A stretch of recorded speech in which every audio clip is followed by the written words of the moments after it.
On the morning of December 26, 1996, in the quiet city of Boulder, Colorado, a family woke up to what looked like a kidnapping. But what investigators would soon realize was something far darker. A 6-year-old girl named JonBenét Ramsey had vanished from her home. And before that day was over, her body would be found inside the very house where her parents insisted she had been taken from.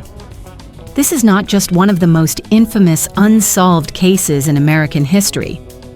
It is also a case defined by contradictions, a ransom note written inside the home, a crime scene compromised in the earliest hours, and DNA evidence that still refuses to speak clearly.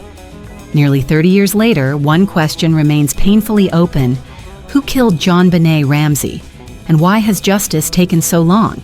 JonBenét Patricia Ramsey was known to the public as a child beauty pageant contestant, bright, confident, and often photographed in sequined outfits beneath stage lights. Her family appeared to live a comfortable, successful life. Her father, John Ramsey, was a businessman and president of Access Graphics. Her mother, Patsy Ramsey, was a former beauty queen who devoted herself to her children and the family's social life. JonBenét's older brother, Burke, was 9 years old at the time.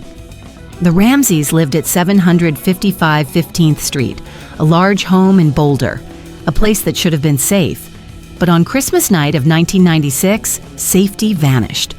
On Christmas Day, the Ramseys attended a holiday gathering with friends. They returned home late in the evening. JonBenét reportedly fell asleep in the car and was carried to bed.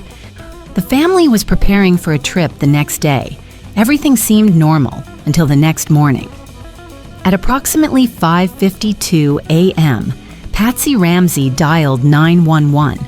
Her voice was frantic. She reported that JonBenét was missing and that a ransom note had been left inside the home. The note was not short. It wasn't a quick demand scribbled in panic.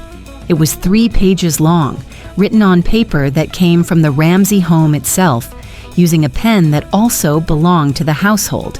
Even more disturbing, the ransom demand was exactly $118,000, the same amount as John Ramsey's recent bonus. That detail alone would haunt the case for decades, because it suggested knowledge that an outside intruder might not have had.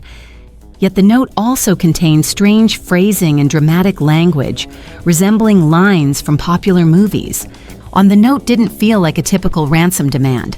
It felt staged. Boulder police arrived quickly. But in the earliest hours, investigators treated the case as a kidnapping, not a homicide. That assumption shaped everything. The house was not immediately sealed as a crime scene. Friends and family were allowed inside. People moved through rooms, touched surfaces, cleaned areas, and comforted the parents, all of which may have unintentionally destroyed or contaminated evidence. One of the most criticized moments in the investigation is that the basement, the place where JonBenét would later be found, was not thoroughly searched early on. Instead, officers searched areas they believed a kidnapper might have used to enter or exit, but JonBenét never left the house. Hours passed with no phone call from kidnappers. Then, later that day, John Ramsey was asked to check the home again. At approximately 1:05 p.m., he went to the basement and opened the door to a small storage room often described as a wine cellar.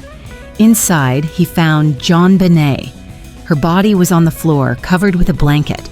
She was bound, her mouth was taped, and around her neck was a garrote, a strangulation device fashioned from household materials. The kidnapping story collapsed instantly.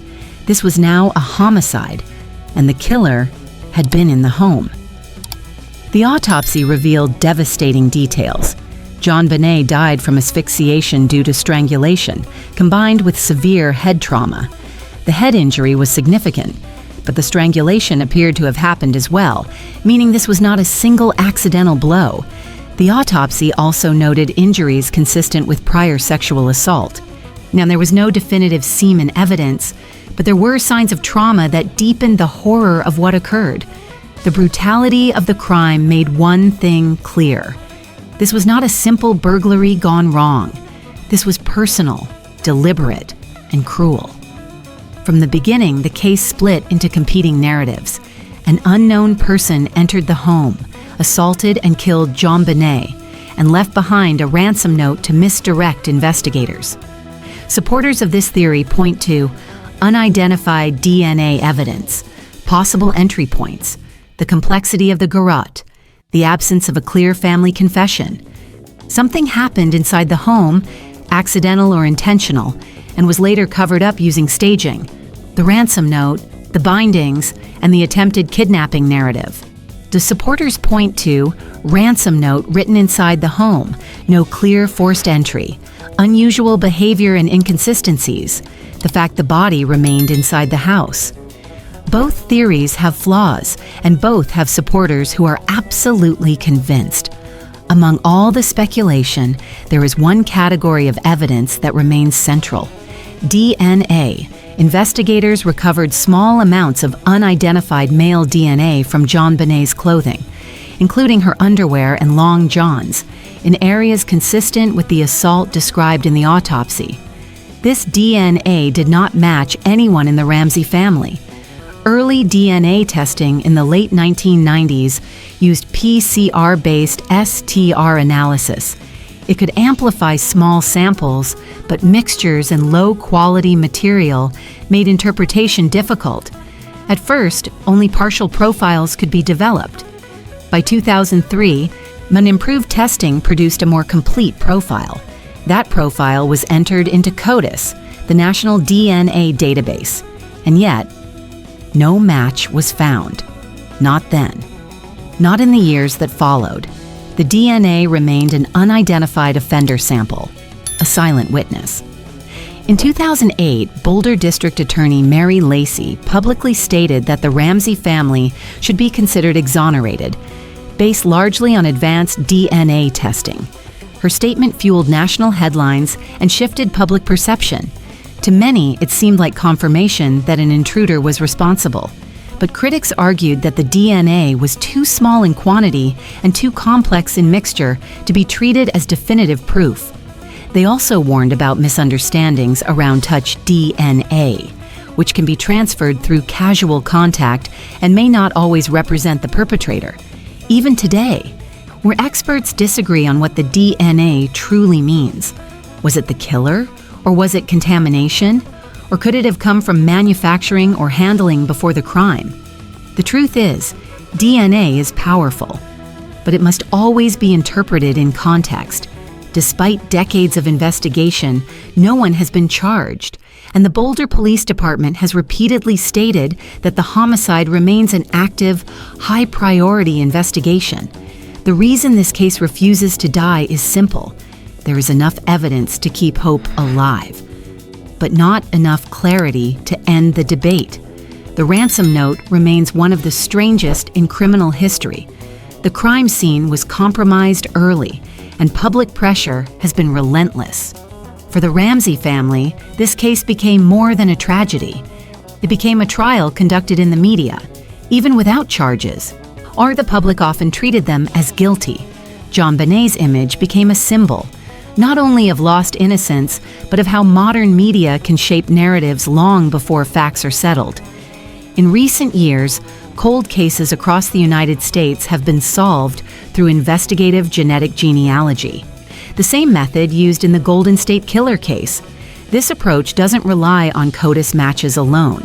Instead, it uses DNA to identify distant relatives in consumer genealogy databases, then builds family trees until investigators narrow down suspects.